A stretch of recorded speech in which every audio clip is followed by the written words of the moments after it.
Every team, every topic, everywhere. This is Believe. What's up, family? Gerald the Bossman here. You're tuned into the Bossman Show on AM 1010, AM 1430, 1055 The King. Check The King out at 105theking.com and the Bossman Show at bossmanshow.com. Hit me up on Instagram, The Bossman Show, Twitter at Bossman Show, and Facebook, Bossman Show. It's the Bossman on your radio. Listen to the Bossman Show with your host, JR, Saturdays at 9 a.m. right here on AM 1010, The King. What's up, good people? Bet Online is your number one source for all your betting needs. The latest odds, lines, and matchup reports for baseball, boxing, golf, and more. Bet Online continues to be the fastest and easiest way to place your wagers, including live betting and your favorite casino and card games available to play right from your phone. Head to the website or use your mobile device to sign up today and get in on the action. Remember to use your promo code BELIEVE, B-L-E-A-V, for your 50% welcome bonus on your first deposit. Bet Online, where the game starts.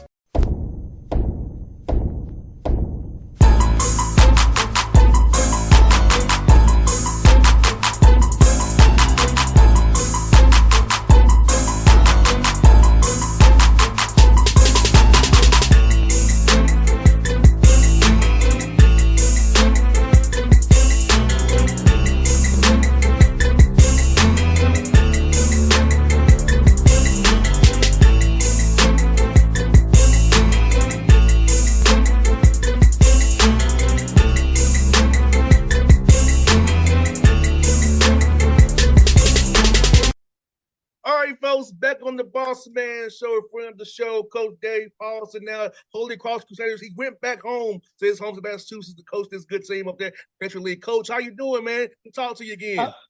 Great to talk to you. I'm doing great. Beautiful day here in Worcester. We got a couple more days of summer school there, guys, and a little break before we go back on the road recruiting. I hear that, Coach. You know, I saw your old guy, Keith Ergo, this week at Lake Point, man. Tell me about Ergo's energy, man. I've talked to the Lake Point, man. He got me fired up. Just want to go talk to him at the event, the other Army event this past weekend. Talk about work for him, his energy, what he's going to do before them going forward, man. Well, Ergo makes coffee nervous. He's so excitable, I mean, he's just full of energy. And, he's really... I think Kyle Neptune did a phenomenal job of laying the foundation there for them, and then Keith just took it the next steps. He's got so much energy that it's impossible for the guys on the team to not play with a similar level of energy. Like we can't be showing up by this guy, right? And then, in addition to the energy, he's just got an unshakable belief in the guys, and they know what they feel it. So I think he was able this year to get more out of the team and more out of each individual player than what, quote unquote, experts might have predicted, right? Because they just, belief, to quote Ted Lasso, belief is a powerful thing. And so I think Ergo's done an unbelievable job. And the atmosphere at Fordham home games, when we got the conference play, I don't know if you've seen video of it. I mean, unbelievable electric atmosphere. It's a small gym. Because of that, the students camped out, waited in line for 2 hours to get in the gym. They had a DJ in the quad. Guys all came in. They took their shirts off. They called them the shirtless herd. It was an awesome atmosphere. So it was a ton of fun being around Fordham program for the last couple of years. 100%, and now you get to come Holy Cross, a great job in Metro League, one of the best jobs in the league, in my opinion. So somebody has an opportunity that really kind of stuck with you to want to go up there, come back home, and take over this program and help get this team to winning Metro League titles again, try to beat Matt Langle up there at Colgate. Yeah. Me and 8 other coaches trying to figure out how to beat Langle. He's certainly he and his staff and the guys there at Colgate has certainly set the standard. But we're going to go right after them, as will other teams in our league, and it should be exciting. 100%. Coach, talk about hiring a top quality staff, man. How important that is to have a great staff around you who knows what you're trying to look for, who's loyal to you and loyal to your vision and mission for this program, and to help the young men become better on and off the court. Yeah, I think it's so important. It's the first thing that I really focused on. The first thing I did when I got the job, well, simultaneously, the two guys I knew that I wanted for sure to get locked in here. One was to retain R.J. Evans, and R.J. Was a great player at Holy Cross. Was also an academic All Patriot League guy, so he understands the Patriot League. He loves Holy Cross. Now, the day I came on campus, he reminded me that he dropped 31 against my Bucknell team when he was a freshman, and he showed me a picture of him with a ball where he just throwing at me, kind of raising my fist, all angry. And despite that, I still hired him. But you're a good man for that. Yeah. But he's been phenomenal. And he's a great mentor to these guys. He's a great ambassador for Holy Cross. And I like to say, no job for him is too big, no job is too small. So he's if you didn't know any better, you would think that RJ had been a part of one of my staffs for 10 years, as opposed to 10 days. And so just really been a seamless tradition or transition. And then the next thing was, to try to hire Bryson Johnson back on my staff as my associate head coach. Bryson was the all-time leading Patriot League three-point shooter at Bucknell. The best player I coached at Bucknell was Mike Muscala, who's still in the NBA. But the most important player I coached was Bryson, because he really set the tone with his energy, with his leadership. He did a phenomenal job for me at George Mason. Went to Vermont, where they went to America's Championships and went to the NCAA tournament. And so I was really happy and fortunate to be able to bring him back. And then Ted Rawlings, who had been with me as my director of operations for 3 years at George Mason, and sent him out to get recruiting and coaching experience at the Division I level at Texas A&M Commerce. And he was there as a transition from Division II to Division I. They did a phenomenal job. And he's as hard a worker as I've ever been around. Unbelievably organized, loyal. So it's a great staff. They're great teachers and coaches and mentors and recruiters, and they complement each other. And I think that's what's important. You don't want to just go get – there were so many guys who have been so good as assistant coaches who I wasn't able to hire, but because it's like the composition and the chemistry and the makeup and the strengths and weaknesses kind of working together. I'm really excited about the group. So, sir, you mentioned Mike Muscala. I call him Musk. We put here with the Hawks, man. I used to cover him, but it's because the Hawks why I cover when I'm not doing a radio show. Talk about Mike Muscala, man, and seeing what Muskie's done. He's Atlanta Hawks best second round draft pick in a long time. We don't do second round picks very well. He's the best one we ever had. Let's talk about Mike Muscala, what we call Muskie around here, man. So we called him Moose, okay? So that was what we called him. He was the Moose Man. And people would make like little moose horns when he knocked down shots at Bucknell. And, it's just so cool to see a guy, that, really we were the first Division I scholarship offer at Bucknell. And, he wasn't highly recruited. He wasn't a sneaker circuit thing. And I had him at Bucknell, and it was halfway through the fall of his freshman year. I'm like, oh my God, we got something here. Because in addition to the skill and the size and the ability to touch, he was relentlessly competitive. He wasn't the strongest kid, but he was so uber competitive. And every year we'd come back and say, okay, here's one or two things you got to add to your game. And he would do it. A lot of people talk about it. He would do it.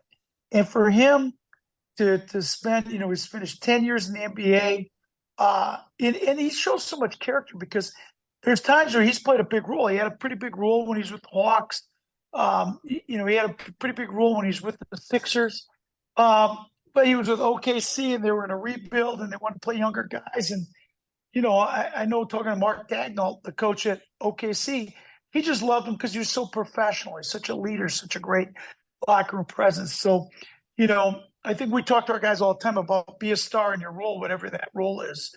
And that's what Mike has embodied. And 10-year NBA veteran, that's pretty good. Yes, indeed. I was hoping that he would play some when it was against the Hawks in the playoffs, but Joe didn't play him. But it was good to see him because I covered him and I know him very well when we covered him with the team. So I was happy to see him and Al Horford on the same team, by the way. It was with Boston, Yep. Two guys who I covered here with the Hawks when they was here representing the Atlanta Hawks. Yep. Great guys. Now, Coach, excuse me, man, how has the workouts been for you guys? Getting your guys to establish your culture, establish how you do things. How much has it been put in star versus working on their games and individual to get them ready for fall here? It's been a blend. So we've certainly been working on individual skills with them because I think that's just the building block. And this is the time when you can get better as an individual player. But we have tried to install some things offensively, just for some concepts, so that they understand. I think defense is most important, but offense is the most intricate, right? And so, I tell them all the time, don't get the wrong impression. We haven't worked a lot on our defense because trust me, we're going to be doing it every day come the fall. But the nuances and the intricacies of playing offense and playing off of each other and being able to read and react, this is a good time to do it. And it also has enabled me to get a better sense of, okay, what do I have here? And who are going to be our guys that, we can really rely on. And then they go home. Now they've got 6 weeks to work on some stuff. And then I've got 6 weeks to really, in more detail, I could finally take a breath, say, okay, now let's plan for the season. Now I have a pretty good idea of what I have to work with. Now, how do we want to structure everything offensively and defensively? 100%, Coach. And Coach, how much do you mix in showing the guys clips of the NBA on synergy to kind of show guys who they can play like and who guys they can emulate so they can be better on the court in their roles, as we say, start in their roles that you may envision for them to have going forward? Well, you know what? We'll do that more during the season. But what we have done is in our 6 weeks, we have 5 pillars of our program, our core values. And the first week, we had the assistant coaches present on those pillars. And then the other 4 weeks, we just finished up last night, 3 or 4 guys on the team, they present to the whole team about the pillars and what does it mean on offense and what does it mean on defense and what's the definition, what's it mean in the community. And we would really encourage them, go get clips. And so there are a lot of clips of Draymond Green and talking and communication, or Kobe Bryant in terms of toughness or relentlessness, or just, Kyle Lowry, how many charges he takes, and guys diving on the floor for loose balls. And Kobe, they're winning by 30, and he turns the ball over and runs the guy down and blocks his shot. So we really, more than the style of play, we try to show them or have them show each other clips from the NBA of guys buying into these values that are the precursor to having any kind of sustained success on the court. I think Coach Paulsen, the NBA Finals with Denver and Miami embodies all what we're discussing. Those two teams that are on the court playing the right way defensively, playing it hard, game plan, discipline, all the things that you want a basketball team to be. I feel like Denver and Miami embody what you want a team to be. There's truly two teams who are about winning. In all costs, it's been about team, been selfless, doing what's best for the team, not myself. Yeah, there's no question. And, one of the things that I try to do is give NBA terms to stuff we're doing. And so some of the offensive concepts where we kind of play through a small ball 5. So we could either call it Jokic or Bam. And we just went with Bam because it's one syllable. It's easier for me to yell out. But we did talk about that. We watched a couple of times. We get some pizza and, don't tell our nutritionist, but maybe some wings up here in the office and watch some of the NBA finals together. Just a team bonding. But, and then so I'm like, hey, what's that? Oh, that's the lay action. Oh, yeah, well, that's what we run. Just to like, oh, yeah, so they can see, oh, that's some of the stuff that, the Heat's running or Denver. That's what we're doing as well. Yes, it's so beautiful to watch, and it's good that your young men are getting to see that. And for you, Coach Paulsen, with this new transfer portal NIL world, how does it affect you in the Patriot League? Because I know when you might get guys good after a while, then the big boys come calling for them, try to retain those guys and show them that, hey, if you can play well, the scouts will find you. You might go to Power Five school, you become off the bench, then you won't get drafted or get looked at all. I'm going to have him talk to you, okay? Because that's the pitch, right? Well, there's two things to it. One is, Holy Cross is a top 30 small liberal arts college in America. This is a transformational experience academically. It's got an alumni network that is second to none. And so really, and we're going to see what we can do in the NIL space, but our guys' NIL comes when they graduate. Okay, because they're going to get unbelievable jobs. What Holy Cross basketball alums are doing is nothing short of mind-numbing how successful they've been. And so we can show them that. And in the recruitment process, you want guys not just to come for the basketball, but to come for the totality of the experience and really be, enmeshed on this campus. But by the same token, when I coach in the Patriot League, in 1 year, we had two guys drafted, C.J. McCollum and Mike Muscala. And I coached for 6 years in the A-10. We never had two guys drafted from the A-10 at the same year. So you're right. If you can play, they're going to find you. And I think you get better taking the game-winning shot. And if you miss it, coach calls your number again. And there's been plenty of studies. I think the average, every average guy who transfers, every time he transfers up kind of one level, his points per game go down by like 4 or 5 points per game. His usage rate, according to Synergy, goes down a high percentage. His minutes are reduced by 10 to 15%. So like, the grass is not always green. And I know because I did that same thing, and went to the A-10 as a coach. And I know how fulfilled and happy, excited I was coaching in the Patriot League. And so I could kind of use my own tale as a cautionary tale as well. 100%, because I know my alma mater, Tennessee State, Robert Covington's still in the NBA. John Morant out of OVC. So all these guys who from small colleges, they ain't little out of the Waverly State. So if you can play, I feel like I'd rather be a guy in a 1B league on a small little mid-major team where I can show myself every night to the scouts. Whether I'm come off the bench, whether it's playing, make a mistake, I get a quick look.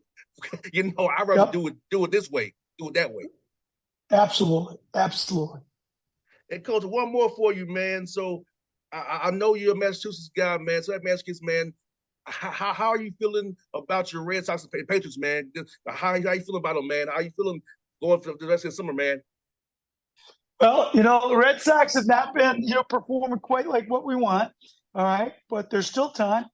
And, I grew up in Wisconsin, spent a lot of time in Massachusetts, but I became a Red Sox fan in 1975 when Fred Lynn was Rookie of the Year and the MVP. And I've been a Red Sox fan ever since. So I got belief in them. And I know the Patriots are going to be good. And, what I'm just hoping is our women's lacrosse coach is Amanda Belichick. So I'm hoping she's going to be able to, give me some tickets to some Patriots games, maybe some sideline passes. But I know they're going to be right back there in the thick of things. Now, Coach, it's hard for me to talk to my Uncle David, who lives in West Peabody, right outside of Boston.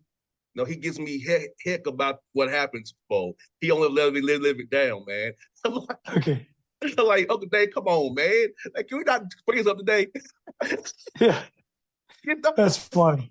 Uncle wears me out about this. I say, that's why I don't come see you. When the Hawks play the Celtics, that's why I don't come see you. For that reason right there. That's how Well, the people in Massachusetts know how to give each other a hard time. That's for sure.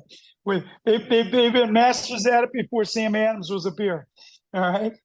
Yes, indeed. Coach Paulsen, good to talk to you again, man. I'll be cheering for you. Can't do this again with you real soon, Coach. I always love our chats, man. All right. Thank you so much. You guys have a great night. See you, Coach. Thank you, man. Take care. Bye-bye. What's up, good people? Bet Online is your number one source for all your betting needs. The latest odds, lines, and matchup reports for baseball, boxing, golf, and more. Bet Online continues to be the fastest and easiest way to place your wagers, including live betting and your favorite casino and card games available to play right from your phone. Head to the website or use your mobile device to sign up today and get in on the action. Remember to use your promo code BELIEVE, BLEAV, for your 50% welcome bonus on your first deposit. Bet Online, where the game starts. What's up, family? Jared the Bossman here. You're tuned into the Bossman Show on AM 1010, AM 1430, 1055 The King. Check The King out at 105theking.com and the Bossman Show at bossmanshow.com. Hit me up on Instagram, The Bossman Show, Twitter at Bossman Show, and Facebook, Bossman Show. It's the Bossman on your radio. Listen to The Bossman Show with your host, JR, Saturdays at 9 a.m. right here on AM 1010, The King.